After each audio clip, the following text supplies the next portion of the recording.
Mga kababayan, ang Pangulo ng Republika ng Pilipinas, President Ferdinand R.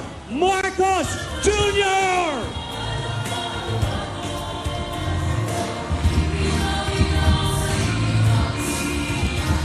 Magandang gabi po sa inyong lahat.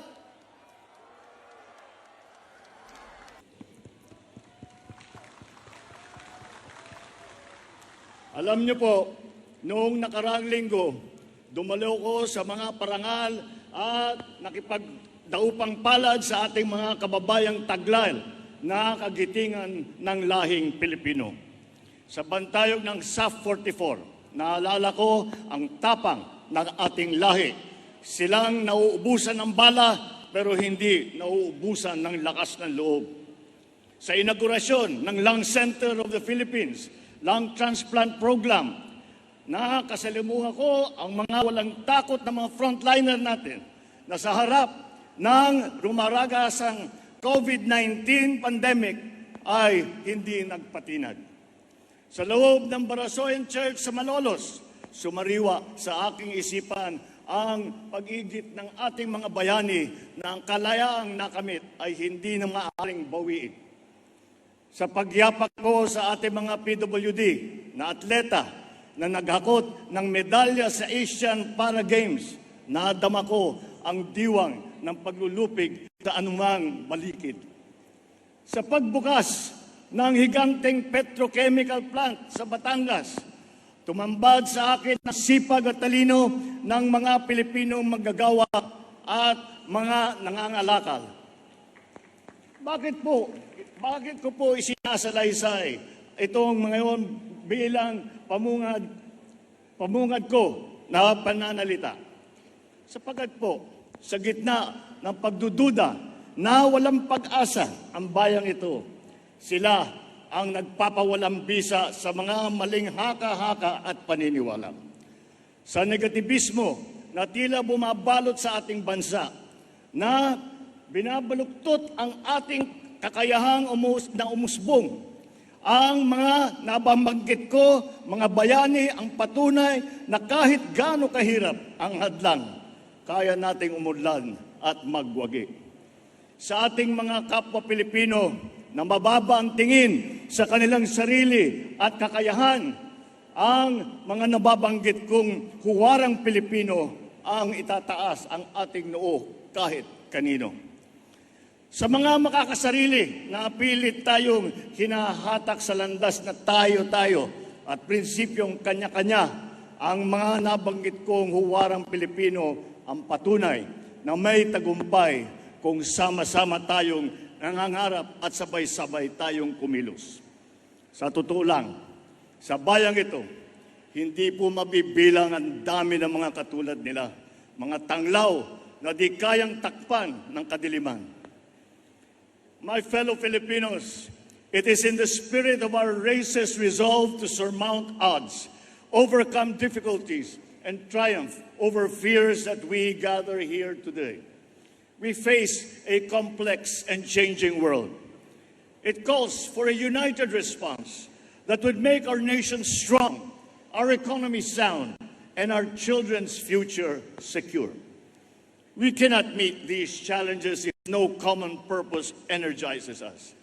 We need to have a vision that moves us forward as a people united, a vision so compelling that it brings out the best in us, one that is feasible that every one of us will invest in. We must restore faith in ourselves by taking stock of what makes us a strong people, a resilient nation. We must dig deep into our valiant past, draw strength from the heroism of our forefathers, and let this heritage of selflessness propel us forward into the future. Malalim at marami po ang ating pinaguhugutan ng lakas. When dreams seem impossible, let us remember that our nation, Asia's first republic, was founded by patriots who were in their 20s, who never wavered in fighting for the freedom that we enjoy today. Because when the stakes are high, let us recall how Bataan and Corregidor survivors went and rebuilt a nation whose cities were in ruins, but whose spirits were not. When hard work looms, let us be inspired by the resilience of communities pummeled by typhoons, yet never let this annual stress of nature defeat them. Every generation who came before us was defined by the crisis that tested their mettle and that tried their souls. And as we rebuild, we must not return to a nation as it was before. We must create one that is better. We will only succeed if we overcome the crisis of confidence that clipped our wings long before COVID-19 struck.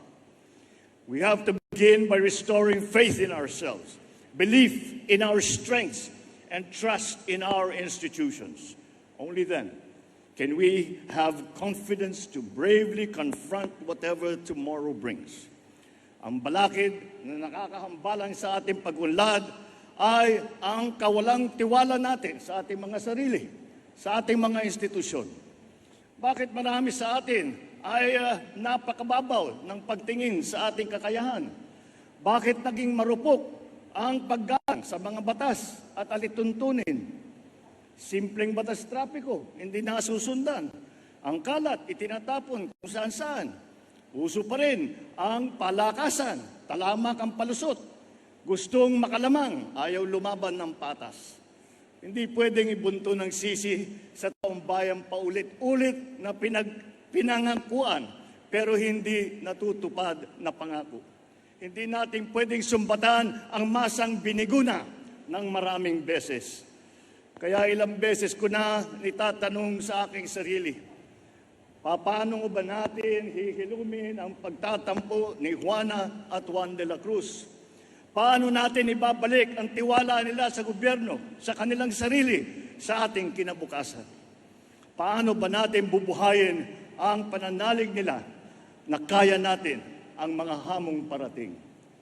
I believe that to win that trust, the government must show in deeds, not in words, that it is deserving of that trust.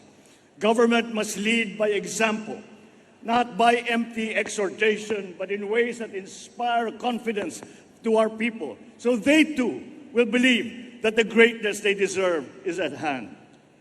It must present an agenda for the future with clear benefits for our people. For only by providing clarity will they invest in it.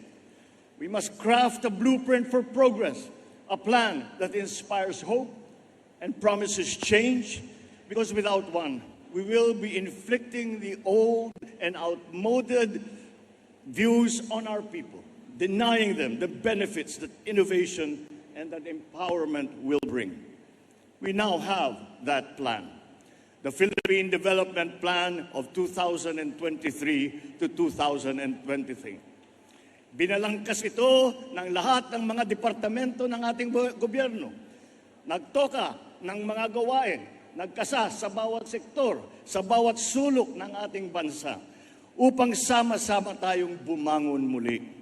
It enumerates the sectors to which funds should be channeled, what nurturing policies must be planted so that these can contribute to the overall growth that we desire. It lists the infrastructure which we are building better and more. It paints the ideal human development index that we are all working to achieve. Ang Philippine Development Plan, yan ang isa sa mga batayang dokumento kung saan hinango ang Bagong Pilipinas, our brand of governance. Ang Bagong Pilipinas ay hindi slogan na basta lang binigkas o bumper sticker na kung saan na lang ikinakabit na ibiniburda sa damit. Ang layunin ng Bagong Pilipinas ay maglatag ng mga mithiin na dapat natin makamtan para sa kinabukasan ng ating bayan. Tapos na ang patsi-patsi na plano na iiba-iba na ang nangyayari lang ay nagkakawatak-watak tayo. It is time for bold thinking, accompanied by the strong will to execute it. As I have said many times, The mandate of the people should be devoted to achieving the grand, not wasted on the petty. I will not squander the sovereign people's trust by marching and grunting loudly, but staying only in place, when what you want is to surge forward, bereft of drama. Bagong Pilipinas is not a political game plan that caters to a privileged few. It is a master plan for genuine development, the benefits of all our people. Bagong Pilipinas serves no narrow political interests. It serves the people. Bagong Pilipinas is not a new partisan coalition in disguise. It is a set of ideals that all us Filipinos, regardless of political creed or religion or wealth, can coalesce around. Bagong Pilipinas is addressed to all government officials and employees and citizens of this country. It is an invitation to all of us to think about being a Filipino and view the nation from a renewed perspective. It is a call for transformation, the transformation of our idea of being a Filipino, and the transformation of our economy, of governance, of society. Bagong Pilipinas transcends this administration. To those whose overheated imagination has been poisoned by toxic politics, Bagong Pilipinas is no Trojan horse. It conceals no agenda. It is a program of many workhorses driven by the love of country. The sweeping vision that it brings presents will not automatically come to fruition. It will require for all of us to work very hard. Such is not the assigned task of government alone, but it is the duty of every Filipino. This is not a plan drafted in isolation by those who govern. This is a plan drawn from the inputs of the sovereign. As such, it can only succeed with the people's participation. It can only succeed if the government will demonstrate the fortitude to do the hard work. And for this, I pledge, government will neither ask the people for sacrifices it will not exact first upon itself, nor impose a burden that is heavier than what people can carry. Sa Bagong Pilipinas, ang pagbabago ay nagsisimula sa pamahalaan. While power emanates from the people, change must begin from government. Kaya naman, ito ang aking mga mahigpit na tagubil sa mga kawani ng gobyerno. Una, bawal ang tamad at makupad sa pamahalaan. Walang puwang ang mga mabagal at sagabal sa serbisyo publiko. Services must be fast. Projects must be completed on time. Deadlines must be met per schedule. Distress calls must be responded to without delay. In whatever government office, red tape must be replaced with a red carpet. At saka palitan na ninyo yung sungit ninyo, palitan na ninyo ng ngiti.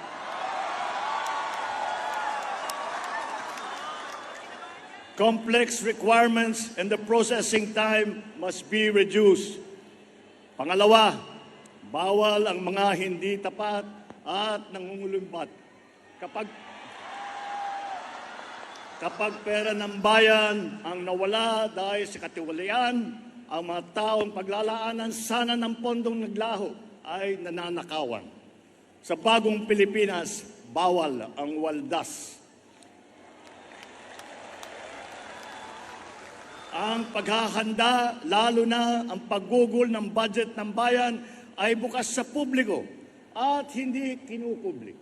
Walang parte nito ang kinukupit o sinusubi. Pangatlo, bawal ang mga pang-api at naghahari-harian. You are servants of the people, not their lords. Huwag nating pahirapan ang taong bayan, bagkus suklian ang kanilang tiwala ng magalang na panunungkulang. So let me reiterate this. Feedback is essential to government. Without it, mistakes cannot be corrected. Bad behavior cannot be sanctioned. Best practices cannot be learned, and good deeds cannot be commended. Sa Bagong Pilipinas, ang masama ay ireklamo, ang mabuti ay irekomenda. Ngunit ang mga papuri at puna ay hindi dapat hintayin kumatok na lang sa ating mga opisina. Obligasyon natin na nasa gobyerno na hanapin ito. Kailangan natin bumaba sa masa upang tignan ang kanilang kalagayan at alamin ang kanilang hinaing.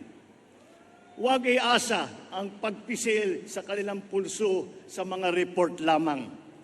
Tapos na ang panahon ng pagkukuyakoy sa loob ng mga tanggapan ng gobyerno.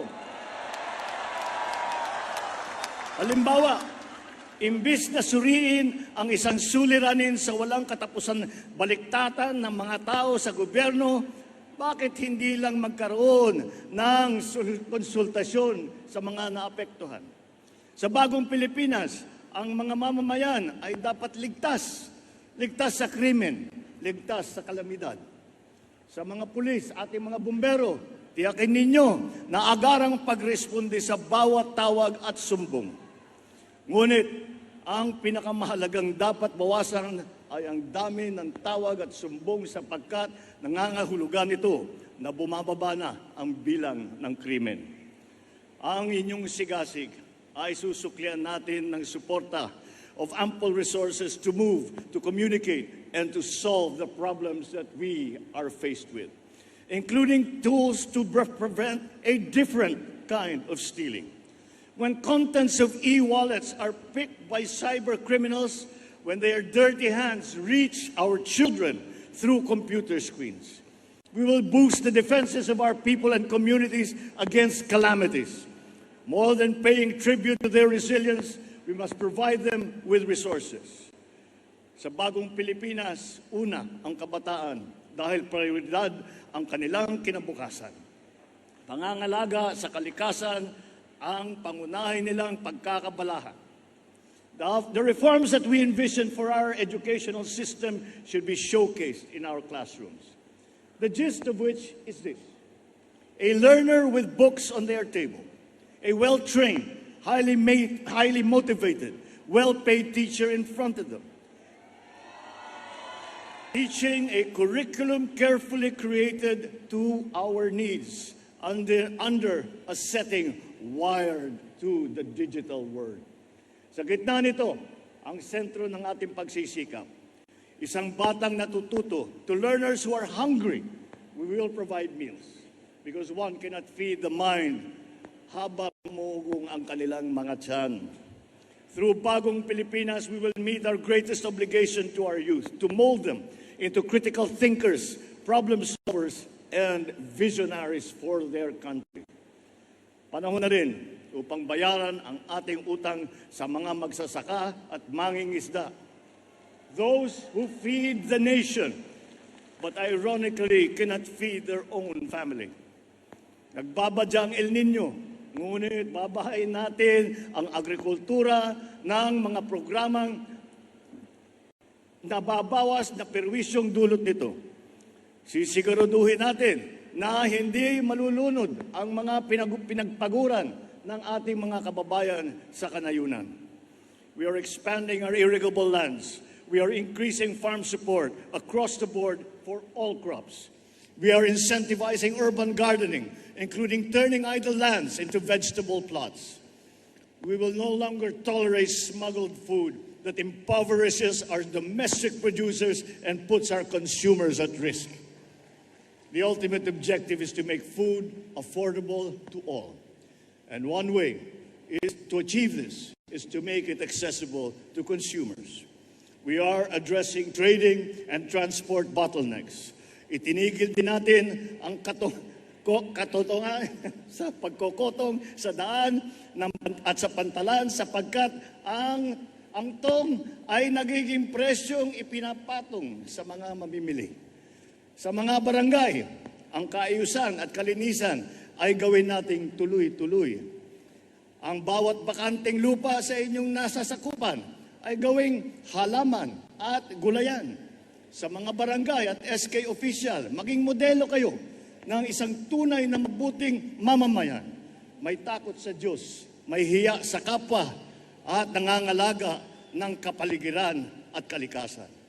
Sa ating mga local government units, ang outstanding performance ng bawat barangay, munisipyo, lungsod at lalawigan ay patuloy na susukatin, kikilalanin at tututukan upang ang bawat sangay ng pamahalaan lokal ay tiyak na magiging epektibo. Sa mga miyembro ng ating kabinete, pangungunahan ninyo ang mga Bagong Pilipinas Town Hall meetings sa mga rehiyon. Ilahad ang mga bagong patakaran at mga bagong programa. Ipadama ninyo ang mga pagbabago na ginagawa at gagawin pa ng inyong departamento at hikayatin ang suporta ng bawat Pilipino sa mga patakaran at programang ito. Sa sambayan ng Pilipino, araw-araw tayo mananalangin, magsusumikap at kumilos upang maging mas maginhawa ang pamumuhay ng bawat isang Pilipino sa ilalim ng Bagong Pilipinas. Sa Bagong Pilipinas, may pag-asa ang lahat. Ang pag-asa ng bayan ay nasa ating lahat. Mabuhay ang bawat Pilipino, mabuhay ang Pilipinas, mabuhay ang Bagong Pilipinas!